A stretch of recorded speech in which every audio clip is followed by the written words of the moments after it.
السلام علیکم ورحمۃ اللہ وبرکاتہ۔ دوستو، آپ سن رہے ہیں سیرت النبی صلی اللہ علیہ وسلم، باب نمبر 34 لے کر حاضر ہوئے ہیں۔ بسم اللہ الرحمن الرحیم۔ اب اس ہندوستانی نے ان سے پوچھا، تم کس کی عبادت کرتے ہو؟ انہوں نے جواب دیا، ہم اس اللہ کی عبادت کرتے ہیں جو سامنے نہیں ہے۔ اس پر اس ہندی عالم نے پوچھا، تمہیں اس کی خبر کس نے دی؟ امام رکن الدین بولے، حضرت محمد صلی اللہ علیہ وسلم نے۔ اس پر اس ہندی نے کہا، تمہارے پیغمبر نے روح کے بارے میں کیا کہا ہے؟ امام بولے، یہ روح میرے رب کے حکم سے قائم ہے۔ اس پر اس ہندی عالم نے کہا، تم سچ کہتے ہو۔ پھر وہ مسلمان ہو گیا۔ ایک روز حضور نبی پاک صلی اللہ علیہ وسلم اپنے چند صحابہ رضی اللہ عنہم کے ساتھ مسجد حرام میں تشریف فرما تھے۔ ایسے میں قبیلہ زبید کا ایک شخص وہاں آیا۔ اس وقت نزدیک ہی قریش مکہ بھی مجمع لگائے وہاں بیٹھے تھے۔ قبیلہ زبید کا وہ شخص ان کے نزدیک گیا اور ارد گرد گھومنے لگا۔ پھر اس نے کہا، اے قریش، کوئی شخص کیسے تمہارے علاقے میں داخل ہو سکتا ہے؟ اور کوئی تاجر کیسے تمہاری سرزمین پر آ سکتا ہے جبکہ تم ہر آنے والے پر ظلم کرتے ہو؟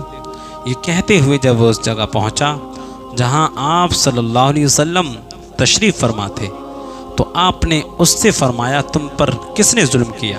اس نے بتایا، میں اپنے اونٹوں میں سے 3 بہترین اونٹ بیچنے کے لیے لے کر آیا تھا، مگر ابو جہل نے یہاں ان تینوں اونٹوں کی اصل قیمت سے صرف 1/3 قیمت لگائی، اور ایسا اس نے جان بوجھ کر کیا کیونکہ وہ جانتا ہے وہ اپنی قوم کا سردار ہے۔ اس کی لگائی ہوئی قیمت سے زیادہ رقم کوئی نہیں لگائے گا۔ مطلب یہ ہے کہ اب مجھے وہ اونٹ اس قدر کم قیمت پر فروخت کرنے پڑیں گے۔ یہ ظلم نہیں تو اور کیا ہے؟ میرا تجارت کا یہ سفر بیکار جائے گا۔ نبی پاک صلی اللہ علیہ وسلم نے اس کی پوری بات سن کر فرمایا، تمہارے اونٹ کہاں ہیں؟ اس نے بتایا، یہی خزورہ کے مقام پر ہیں۔ آپ اس وقت اٹھے، اپنے صحابہ کو ساتھ لیا اور اونٹوں کے پاس پہنچے۔ آپ نے دیکھا اونٹ واقعی بہت عمدہ تھے۔ آپ نے اس سے ان کا بھاؤ کیا اور آخر خوش دلی سے سودا طے ہو گیا۔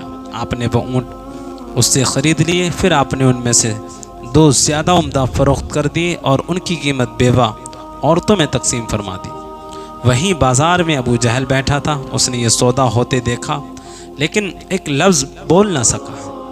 آپ اس کے پاس آئے اور فرمایا، خبردار ابو جہل، اگر تم نے آئندہ حرکت کی تو بہت سختی سے پیش آؤں گا۔ یہ سنتے ہی وہ خوف زدہ انداز میں بولا، اے محمد صلی اللہ علیہ وسلم، میں آئندہ ایسا نہیں کروں گا، میں آئندہ ایسا نہیں کروں گا۔ اس کے بعد حضور نبی پاک صلی اللہ علیہ وسلم وہاں سے لوٹ آئے۔ ادھر راستے میں امیہ بن خلف ابو جہل سے ملا، اس کے ساتھ دوسرے ساتھی بھی تھے۔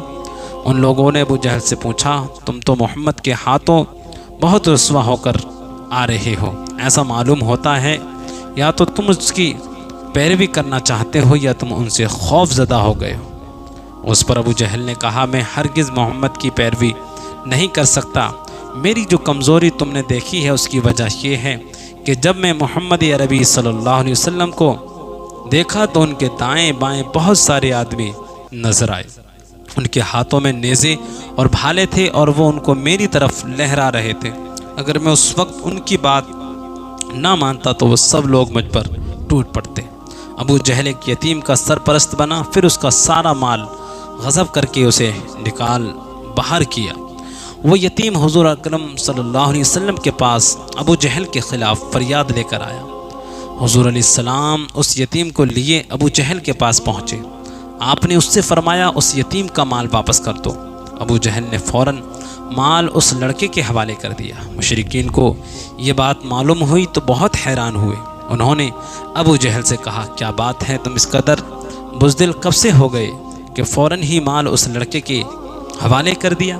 اس پر اس نے کہا، تمہیں نہیں معلوم، محمد صلی اللہ علیہ وسلم کے دائیں بائیں مجھے بہت خوفناک ہتھیار نظر آئے تھے۔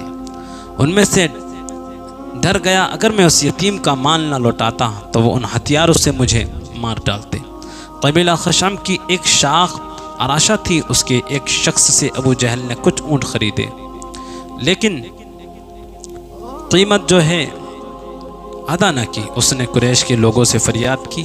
ان لوگوں نے حضور اکرم صلی اللہ علیہ وسلم کا مذاق اڑانے کا پروگرام بنا لیا۔ انہوں نے اس راشی سے کہا تم محمد کے پاس جا کر فریاد کرو۔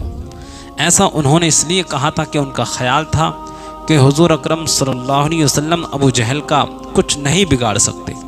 راشی حضور اکرم صلی اللہ علیہ وسلم کے پاس گیا، آپ نے فوراً اسے ساتھ لیا اور ابو جہل کے مکان پر پہنچ گئے۔ اس کے دروازے پر دستک دی۔ ابو جہل نے اندر سے پوچھا کون ہے؟ آپ نے فرمایا محمد۔ ابو جہل فوراً باہر نکل آیا۔ آپ کا نام سنتے ہی اس کا چہرہ زرد پڑ چکا تھا۔ آپ نے اس سے فرمایا اس شخص کا حق فوراً ادا کرو۔ اس نے کہا بہت اچھا، ابھی لایا۔ اس نے اسی وقت اس کا حق ادا کر دیا۔ اب وہ شخص واپس اسی قریشی مجلس میں آیا اور ان سے بولا اللہ تعالیٰ ان یعنی حضور اکرم صلی اللہ علیہ وسلم کو جزائے خیر دے، اللہ کی قسم انہوں نے میرا حق مجھے دلوایا۔ مشرق لوگوں نے بھی اپنا ایک آدمی ان کے پیچھے بھیجا تھا اور اس سے کہا تھا کہ وہ دیکھتا رہے حضور اکرم صلی اللہ علیہ وسلم کے ساتھ کیا کرتا ہے ابو جہل۔ چنانچہ جب وہ واپس آیا تو انہوں نے اس سے پوچھا ہاں تم نے کیا دیکھا؟ جواب میں اس نے کہا میں نے ایک بہت ہی عجیب اور حیرت ناک بات دیکھی۔ آگے کا باب انشاءاللہ باب نمبر 35 میں ہوگا۔ آپ کو یہاں تک اگر پسند آیا تو ہمارے چینل کو سبسکرائب کر کے بیل آئیکن کو ضرور دبا دیں۔